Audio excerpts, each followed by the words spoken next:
AI is going to take your job. There's nothing you can do about it. It's inevitable. I'm actually really starting to lose the horn. You'll see the largest payout of corporate welfare we have ever seen in history. How do we encourage people to go mental? Do unreasonable things. What if I crank this up to 11? The richest people in the world are saying there will be no job for you in the future. There's nothing that makes me happier than mischief. We need to reject big tech. Just be unhinged, have fun, do whimsical things. Find your tribe. There's a million other ways that we could do stuff. I was like,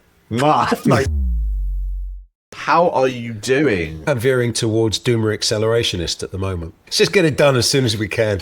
I glanced in the mirror and saw how enormous my hair looked, and I thought, you know what, in Dom's honor, I'm going to leave it. So we should probably start there. What it is you do and what you used to do and then how you landed on this. It's been a very long time. And I worked with some startups that turned into unicorns. From there, I became very disillusioned with big tech, even some of the brands I've loved my whole life. I ended up starting my company as a startup consultancy. And really, I kind of fell into it. I spoke to some people, they needed some help. I said, yeah, sure, I'll help you. Here's a bill. And they paid it. And I was like, okay, well, I'm doing this then. Say yes. Always say yes. And my belief came from a place of, we need more independent technology in the mix. We're narrowing down into this space where we're effectively saying there's like 10 men who are able to deploy technology and everybody else is out of the gate. I'm like, that cannot be the case. We need independent technology to come in and have some place. And I don't think that's just tech. Every single facet of our society and economy needs to have that independence within it, because that's where all the interesting stuff happens to the next generation. I thought I had to go more down the technical route, but actually I had to go more down the human skills route and think about, okay, how do I tell a story? How do I communicate something?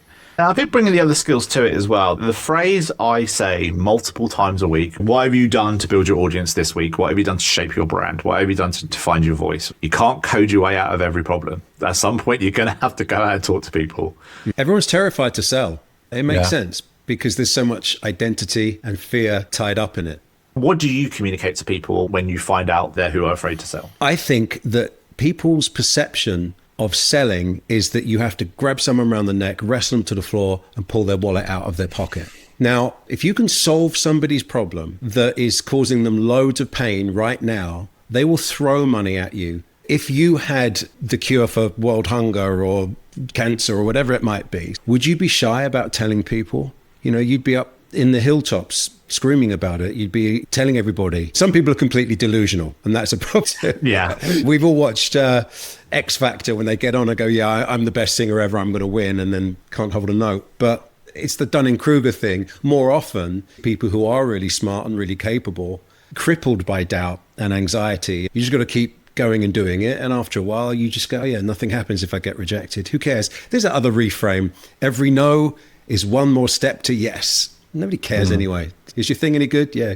Tell people about it. That's it. My sales coach really changed the framing for me when she said, a no is just not today. And that taught me a lot about understanding the people behind the conversations. You have to remember that your product is the barrier or the obstacle to what your client really wants. Having to find you is actually a pain in the arse. So if you can just be there when they need it, they go, yeah, just come fix this for me and take the money, go away. Thank you. So just be there. So every Tuesday at 12, I do a deep dive into product management and go to market. And all I do is I sit there and I say, today we're going to talk about brand awareness. What it often ends up as is me just having a nag. Did you reach out to 10 people? Did you post that on LinkedIn? Did you update your banner? Especially for technical people. If you spend like a month coding and then you take a month break and then you do another month of coding, that's the same as doing 2 months worth of coding. When it comes to marketing, if you do a month of marketing, take a break and then do a month of marketing, that's the same as doing 1 month of marketing. Yes. Because you need that compounding effect to happen. That's the bit that they don't expect, that they think that they can do, oh, I can do a campaign on launch, then I can do a campaign at Christmas, and then I can do a campaign. It's like, no, it just never ends, right? And it sucks. Like, I get it. You can organize it in a way that you at least turn up all the time and people know who you are. I heard a phrase, marketing or branding are the promises you keep. And there has to be that consistency throughout. People smell inauthenticity from miles away. And they also smell authenticity when it happens. The greatest salespeople say, I just talk to people and I listen to them and figure out what it is they want. People are sometimes surprised when I recommend one of our competitors. I'm like, why wouldn't I do that? I know what you need.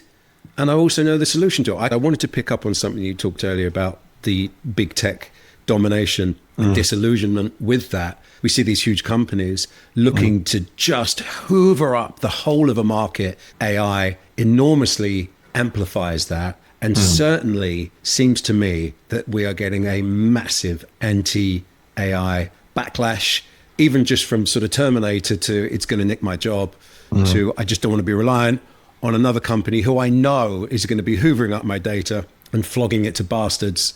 And is that the sort of basis of what bothers you about it? Yeah, hugely. What is it that people really want deep down inside? You want to be the master of your fate, right?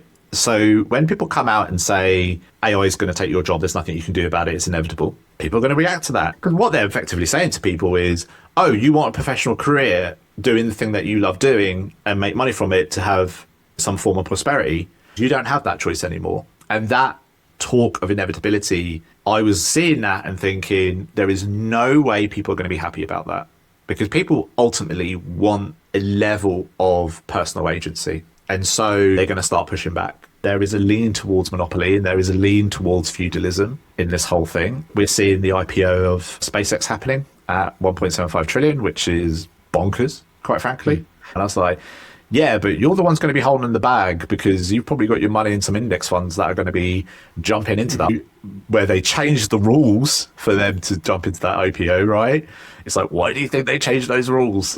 There's a reason for it, because you're going to end up holding the bag at the end of it all. I just equate it to that kid at school who gets really, really good at Monopoly or something and has a little hack. And then you all sit around and play and he does his hack and he petulantly is really pleased. And everyone just goes, well, what's the point of playing that then? You've just broken the game. You've ruined it for everybody. I came from the music industry, and seeing what Spotify have done just tipped the whole table, everything towards them. And you're like, you e-sport the game, mate.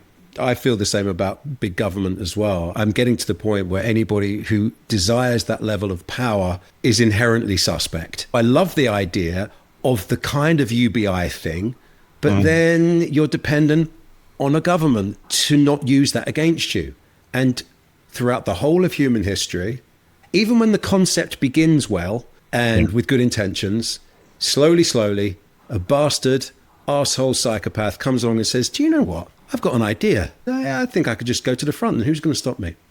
So you're spending loads of time around the AI startup scene. Is there a long game here? Are you trying to destroy the beast from within? So I turn up to those events to really keep my finger on the pulse and understand what's going on in the market and be able to call shenanigans when I see it happening. It's also genuinely how people feel about it. You know, you sit on these two ends, which is either doomerism or accelerationism, and it's very interesting that those are the two ends of the scale. It can this is going to be massive, this is going to be small, anything but the scale is we need to go as fast and as quick as possible, or this is the end of times. Like, why are they two extremes? That's so weird. Because at the end of the day, the market is just people. And if you don't go out and talk to them and understand their sentiments, then you don't know the market. I don't care about your spreadsheet is a phrase I always use. I think there's a lot more people now thinking the whole thing is perhaps just a massive, overstated, overhyped bubble. I think unless you're super smart and you understand deeply about agentic loops and this type of stuff, I think for most of us, a few months, 6 months of using them, you're like, actually, it's just not doing what it's being promised as. You're now paying more for tokens than you would a human to just come and do the job that you began. And you vibe code all these little things up and they don't do what you want. So I'm actually really starting to lose the horn. Yeah. This is what I'm seeing a lot of, is people are losing their taste for it. There's a cycle of a new model gets released and everyone gets like super excited. Google is dead because OpenAI just released GPT 6.2. Everyone makes videos on YouTube saying this is incredible. Have we reached AGO yet? And then people use it for a bit and go, it's like slightly better than the last one. And then come the exact same crowd to say, you're just not prompting it properly. And people go, look, I'm prompting it fine. And they're like, okay, yeah. But you wait until GPT 6.3. Then that's going to be the next big thing. And everyone builds up the hype and then it gets launched and then the cycle continues again. First of all, when it comes to LLMs, all we have is a word predictor. That's all it does. Are there jobs where I need words to be predicted? Absolutely. Where it then becomes rather, maybe subversive is probably a better word to use here, is that when we give it a face, we give it a voice, and we present it as a human. But as humans, we understand concepts, we understand philosophies, what is deterministic, what is probabilistic. A word predictor doesn't understand it. And this is why it feels dumb, right? Because you can turn around and say, this is the concept, but it will give you something else. Because the LLM does not understand concepts. It will merely hallucinate a representation of that concept using words it's already seen before. So when people say it's going to be able to do these things, I'm like, no, it won't, because those things require conceptualization. If you are in a position of being a new startup and you're just going to market, like your strategy has to be in a place that you know something other people don't, or you're making a call that everybody else is not making. Because you can't play the game that the big players are playing, because they're always going to outplay you. So you need to do the personal brand strategy. That's something a big corporation can't do. The conceptualization of what that is comes from a human being. I'm very chatty, conversational. I tell a lot of stories. Therefore, me going on TikTok, telling stories makes sense. You're not going to get the same result by getting Claude to spit out the same things. And it can look at strategies that already happened and say, oh, here's a good idea. But it is like asking somebody who's won the lottery how they predicted their lottery numbers. It's already behind you. And all you're going to get is more and more copies of copies, which we're already hearing in music. And people are like, nope, don't like it. We might even be within 6 months to a year, everyone just going, yeah, we've moved on. I don't know what the fallout of that is. You might see the IPO thing that happened to the social media companies, where the moment they launch, it just flops and retail investors get left holding the baby. And that possibly even all of this is part of that hype cycle. No different from the people who do the crypto pump and dump. They come up with the value, they own the pieces that make up the total. And then they go, this is amazing. You've got to get into it because this is how you're going to make money. And then the moment you buy in, they take out. And then suddenly everything collapses. For Anthropic to do what they're doing at the scale, for them to justify $1 trillion price, the computers don't exist in the world for that to happen. This is why buying any PC has gone up in price, and RAM is ridiculous, because they're buying future chips because they don't have the computer today. They're not just securing products, they're buying products that don't even exist. They'll be the manufacturing to even create them. So it's all so highly speculative. The fallout from it will be, yes, it will be a rejection. And I think the rejection is there anyway. I think there's always been this quandary that people just kind of hate AI generated content. The moment they sniff it out, they're just like, I'll get this trash off my feed. But on top of that, my prediction is that you'll see the largest payout of corporate welfare we have ever seen in history. This is why I think a band like Angine de Poitrine, yeah, who blew up, I think this is why. It's like when people can do things that, why obviously not AI generated, because the AI just can't do it. That's the stuff that's really going to move forward. We can create the average very easily. Now we have to be a level above that and really get above it. It might be a case that people can't tell the difference in the end product, which is why I think storytelling is going to be very important. When Apple did their ad a little while back with the glass plane, right? And they built this whole Apple logo that had all these different colors and it all span around and all these kind of things. It's something you could easily do in Blender. They released a 23-minute behind the scenes of how they got these panes of glass made, how they got everything put together. And I was like, the ad isn't the ad. The making of is the ad. That's actually the thing, because they were like, look at us, we craft our technologies. And that's why I think TikTok's doing so well, because picking up a phone and just talking, that connects with people. And AI will never pick up on those weird little nuances. It will do once it learns to copy you, and that's the worst of it. Then you just get this horrible recursive nonsense. Angie, for me, it was a joy when I saw it. I went through the whole arc of, they look ridiculous. The hell is that sound? Wait, this is microtonal. This is like, this sounds like Devo mixed with Primus. And then I just started grinning. I got it. I locked in. Everything about it, you just went, I love this. So I don't think AI could ever have invented it. Now it's going to copy it. And I just think we've got to be so careful not to lose that. I'm learning to lean into my flaws more. And I think we spend our lives trying to polish those out. Sorry, that was a really long ramble to nowhere. But it was good. It was good. It was good. I think you hit the nail on the head there perfectly. There's a phrase Rory Sutherland says, which I love, which is the opposite of a good idea can be another good idea. It's not that there is just one good way of doing it. It's just what you choose. Business is performative, but you get to choose the song and dance. I actually wrote a piece on LinkedIn a little while ago talking about the moment something hits, it tries to get replicated as much as possible. We are in an economy of slop. I called it the Biscoffification of desserts. Right? The moment someone goes, oh, people like Biscoff, people like Speculoos, cool. Everybody who sells desserts has to do that. And it was the same with pulled pork a little while ago, and salted caramel, and we've got all this Dubai chocolate stuff coming through now, right? But what they're copying is the surface without the actual insight itself. It doesn't have the motivation that those guys had to create something new.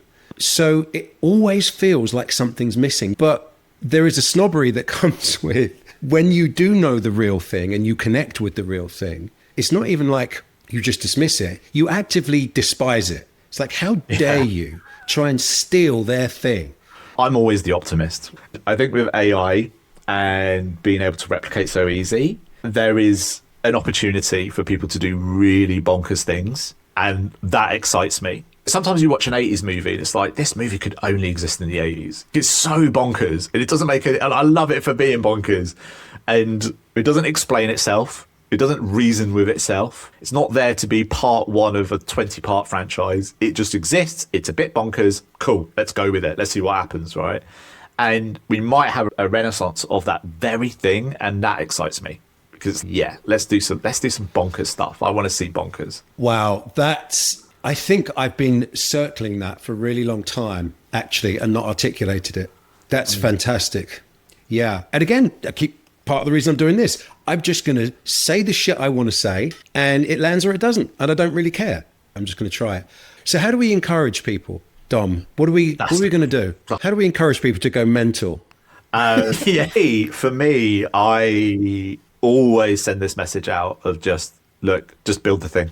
If no one uses it, it's fine. Just build it and feel it. Because at the end of the day, building technology is a creative endeavor, all right? I saw somebody built a chat app that sends the messages at the pace of a bird flying relative to the distance. Like a pigeon character.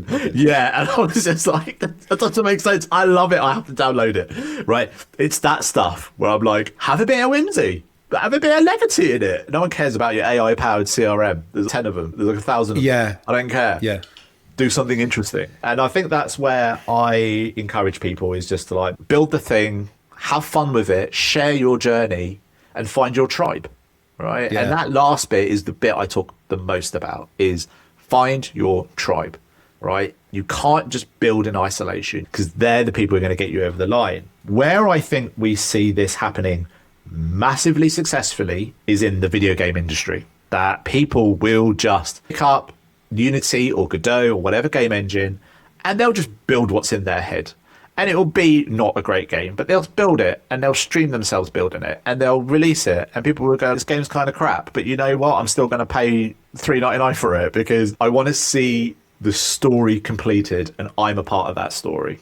And I think that's beautiful. And that's the lesson I try and get to people. Stop worrying about how do we get funding? How do we get VC? How do we get 50K MRR? It's like, forget that stuff. What you need to do is find your tribe. And if you find your tribe, you're going to love what you do, right? Dom's manifesto. I love that. And in that respect, AI is fantastic. It can be a great tool. If you don't know how to code, but you have some idea and you just get up and you can vibe code it and make it happen and people like it, then get a coder in. Someone in your tribe's going to go, oh, I can improve that for you. You know, I can make that better. The problem we have is that it's hard to be whimsical and it's hard to be playful because you're just constantly concerned about paying the rent and paying your taxes and, you know, not being kicked out of your house. I think there has always been this sense of someone will come into a new technology and they will proclaim, this is it, this is changing everything, this is going to benefit the world. And then you sit there and go, hang on a minute, I'm working more than ever and I can't pay my energy bills. There's Stuart Lee said this on a podcast a little while ago, which if it wasn't for the welfare state, then 4 guys from Liverpool wouldn't have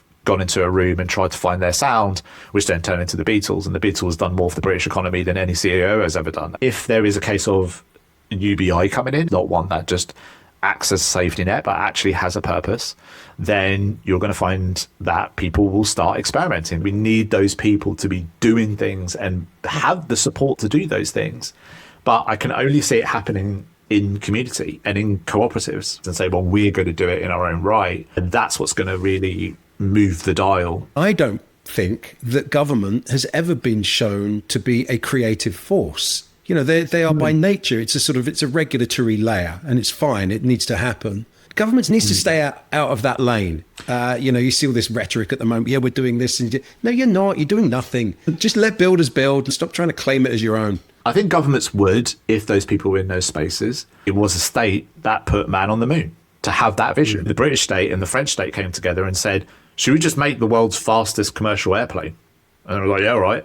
And then we just did it. Like, we just did it, you know? Yeah, right. Even the creation of the welfare state in the NHS was a very bold, imaginative thing to do. I think we're just trapped within this neoliberal, very austere way of looking at the world, where everything has to go through the balance sheet first, and then we make a decision on whether we do it or not. And then we end up in this position where nothing really gets done. And that's why we're seeing people exit the system, right? You turn around to a young person, it's go do this job. You won't be able to afford to move out of your mum's house. You can't change any of your living standards. The richest people in the world are turning around to you and saying there will be no job for you in the future. What incentive do you have to be part of that economic system then?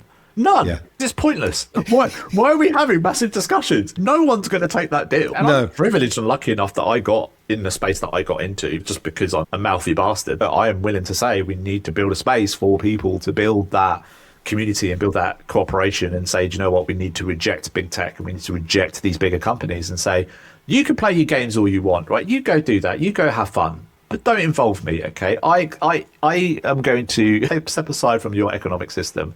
And I think there's a possibility within the next 5 years, maybe.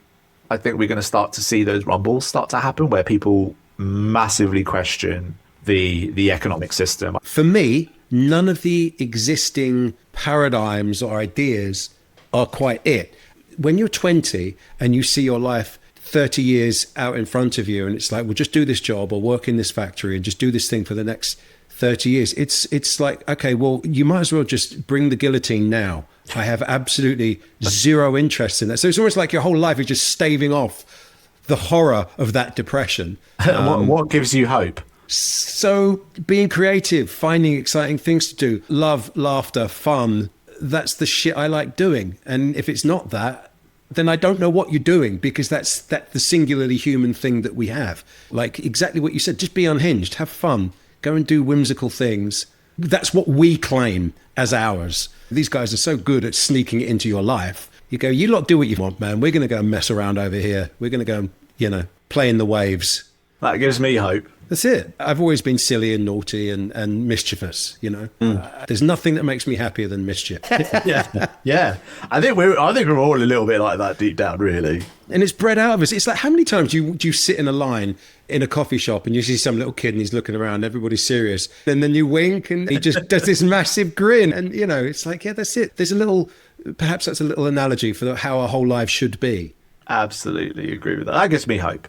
Do unreasonable things. Because if the success came from reasonable decisions, we'd all be successful. But it doesn't. But if you start doing unreasonable things, suddenly people take notice. There's that old cliche, the world is built by unreasonable people. That passion and that drive, you have to be unreasonable.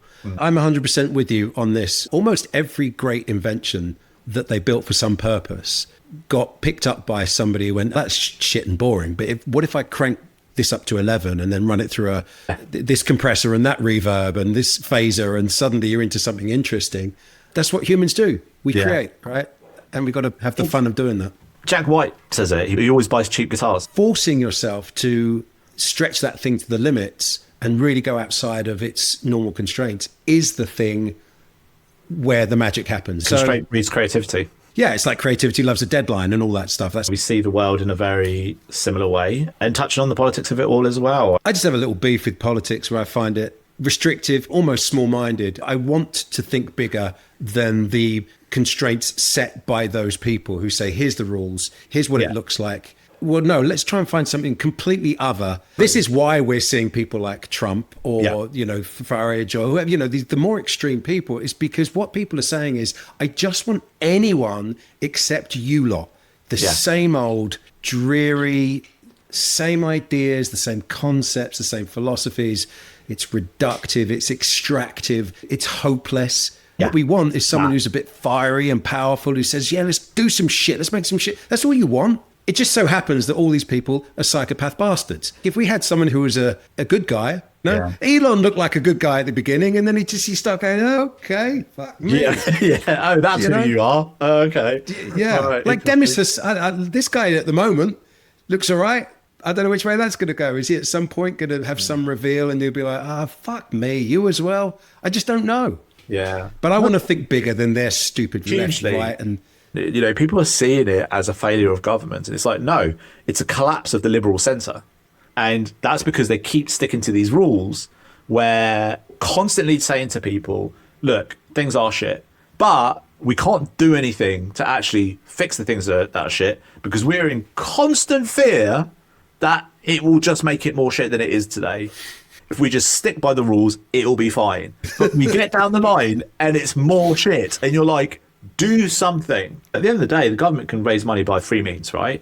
It's taxes, it's borrowing, and it's cuts. Why are we not adopting new ways of generating money? I find it ironic that people who sit there and moan about taxes will run off to Dubai and say, look, they don't tax me. It's like, how do they raise money? It's because of their sovereign wealth fund. So why is the idea not to bring a sovereign wealth fund to Britain? To alleviate some of this other stuff and start building this wealth. But neoliberalism, again, destroys imagination, that people can't imagine that future where it's like, actually, collectively, we can come together and own the assets that we need to be prosperous so that we can move it forward in a way that we see appropriate. And it might be doing something a little bit wacky, but that's what we need to do, That was one little analogy that always comes to my mind. They're arguing over a plane as it's slowly flying towards a mountain. And they're just fighting amongst themselves who gets to sit in the pilot's seat. And then they sit down and they doing selfies and showing off about, hey man, I'm the pilot, look at me. And in the meanwhile, it's just, the whole thing is just, let's crashing us all into the mountain. Stop listening to their bullshit. It's not just this or that. It's not binary. There's a million other ways that we could do stuff. There's other countries who are doing stuff where it kind of works, not perfectly, but better. This is a society where we're convinced endlessly all day, every day, that this is a shit pen and I need another pen. And if I just pay this amount of money, then I'll be worth more, but my identity will somehow be enhanced, my sense of self. And we have to reject all that bollocks as well. I really sound like a hippie. No. I think that's absolutely it. A great example of this, who's the guy who did Basecamp and Ruby on Rails and all the rest of it. He's cool, man. I like him. Yeah. And he kind of made this big point of saying, I'm done with AWS. And so many people were calling him out, being like, you're an idiot for not doing it. He went fully self-hosted and brought his bills down by, I think it was like 2.5 million. And the day they deleted their AWS account was the day of this outage. And I was like, that's it. They offer it super cheap, get you hooked in, get you using it. This is as old as drug peddling, right? First bit's free. Make you forget how you got here in the first place. That's the whole point. Make you forget. And it's like, no, where hope comes from is helping people remember. We used to do this stuff, right? Yeah, finding your own thing, discovering who you are and what we can do and what we're good at. That's the way. Dom, thank you very much for doing it. Really appreciate it. Anytime. And I'll catch you again at the next event that we bump into each other.